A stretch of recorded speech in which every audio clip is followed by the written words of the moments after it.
everybody, and welcome back to War Thunder. In today's episode, we're going to be taking a look at the premium tank, the T35. Essentially the Tog of War Thunder. In fact, I wouldn't even call this a tank. This thing is more like a force of nature of itself. It's so ridiculous. Like, if you have any golden eagles and you want to buy something to troll with, this is probably going to be up there.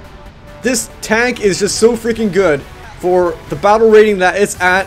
You will be literally plowing through the enemies and also your teammates who get in your way. Just like this little tank over here. I ain't got so much momentum, I ain't stopping. I'm a force of nature, you remember? Nobody gonna stop me. Not even my allies. Well, if that doesn't convince you already to buy this thing, then let me describe it a little bit more. It has a main primary 76.2mm cannon, which at this tier is absolutely ridiculous. It has also two secondary 45mm cannons, one in the front that you can fire alongside the primary, one on the port side, which is on the left and can also rotate backwards, so that allows you to shoot people who come up behind you and try to surprise you or get your weak points. You can fire back at them whilst you wait for your primary to rotate as well. It has 10 crew members, a crap ton of survivability.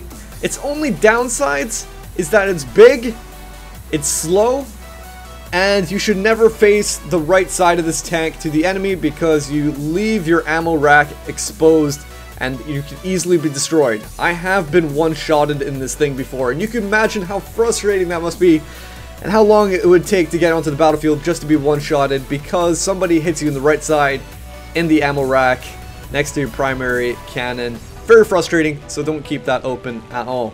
It also has a battle rating of 1.3. So literally all you're going to be seeing is little tiny tanks, ones that you can one-shot, and you're going to see that a lot in this video. In fact, you'll be racking up kills so damn fast that you'll be able to unlock planes very, very quickly, and then you'll be able to get even more kills. Overall, it's a great tank for snowballing. If anything, what I found really good for this when it comes to maps, the best maps that I've had success for with this tank is closed quarters maps like this one on Eastern Europe. Anything that involves towns or corridors is very good. Anything that's out in the open is very bad because that leaves a lot of opportunity for enemies to shoot you from afar. And because the armor at low tiers isn't substantial at all, that means just about anything at these early tiers can penetrate you. And likewise, you can penetrate anything else, but you should be really afraid of yourself. And also, on open maps, you're likely to be bombed by enemy planes. So, I mean, you're a huge target. You're just asking for it. Hello there, enemy tank. Nice to see you. Massive critical hit. He is not going to be firing back anytime soon. And the reload time is insanely good as well. So what you'll see with this thing is that I'm basically the spearhead of the offense on my team. And that is the role that I should be going with. Because my allied tanks, they can do their job, but they don't have a lot of survivability, whereas I do. And I can deal a shit ton of damage as well. I've actually thought to myself, what would happen if you had a squad of 4 of these things? Or if your whole team was all of these things, T35s. Could you imagine how game-breaking that would be? My god. Even if with a squad of just 4 of these, going in different areas of the map, you would literally just prevent any movement of the enemies down any corridor of this city map. This would actually be a brilliant map for having a squad of 4 of these. Oh man, I would love to see that. In fact, I need to actually set up something like that. If you guys want to use the T35 with me, if you have a T35, send me a message in game. We need to do definitely a T35 troll squad. That would just be so game breaking. So what you'll notice is crap tons of one-shot kills. That is the 76.2mm in action. The penetration on it is not the best. It's actually less than the 45mm cannons. However, the fact is, everything is lightly armored at this tier, so you'll just about penetrate everything, and that huge caliber of a shell just means that it's going to be devastating whatever it hits. You can take plenty of shots into the side. As long as it's the left-hand side, you can return fire very quickly. I don't even know what goes through the minds of these little tanks when they see the sight of this giant thing.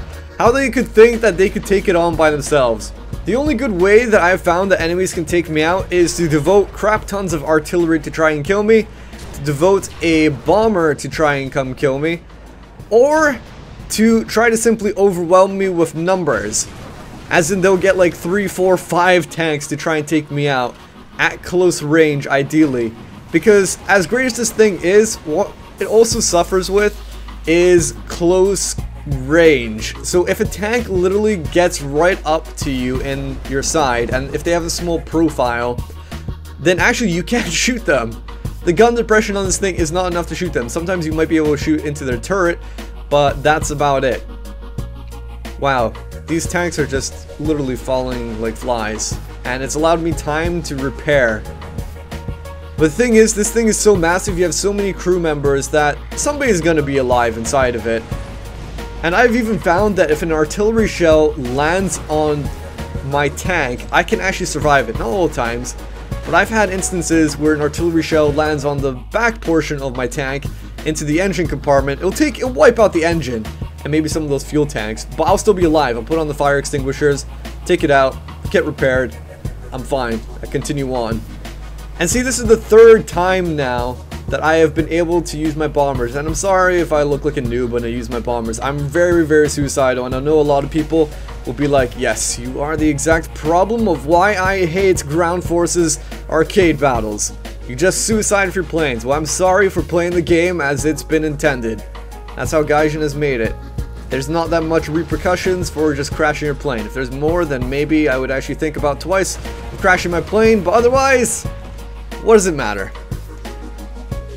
So, whilst that has been going on, I have actually been taking kind of a bit of fire from the enemy. I think they kind of realize by now that I'm a big problem. Literally and metaphorically, I am a big problem. So the only way that they're going to try to take me out is not being so frontal, I suppose. Like this one tank here, he just keeps on shooting me in my track. I don't know exactly what he's trying to do. Maybe this is all intentional and part of the plan to prevent me from actually moving. And so although I can't see him, all I can see is his track. I was a bit reluctant if I should actually continue my shots out on him, but I decided, why not? I'll at least detrack and give him some return fire. But now, I have been overwhelmed. The giant tank brought down. The bigger they are, the harder they fall. They had to hit me from multiple angles. Wait till I was distracted. They had to hit me from multiple sides. And that's exactly what I meant by being overwhelmed by numbers. So you try to focus on one guy on one flank, and that leaves your other flank exposed. And lo and behold, the once formidable T35 is down. So how many kills did I rack up? Oh my god, about 15. That's insane. Now, I know that's a lot of kills, but I'll be honest with you guys, it's not that impressive. Because in this tank, oh, it is so easy. And if you bought this tank, you would understand why. You'd go through the exact same sort of experience. So anyway guys, that is it for the T35. I hope you enjoyed that. Very, very troll tank. And hopefully by the end of this, you have been convinced to buy yourself a T35. Because I actually want to take on a T35 myself and see if I can take one down. But of course, not as stupidly as some of my opponents have been in that match.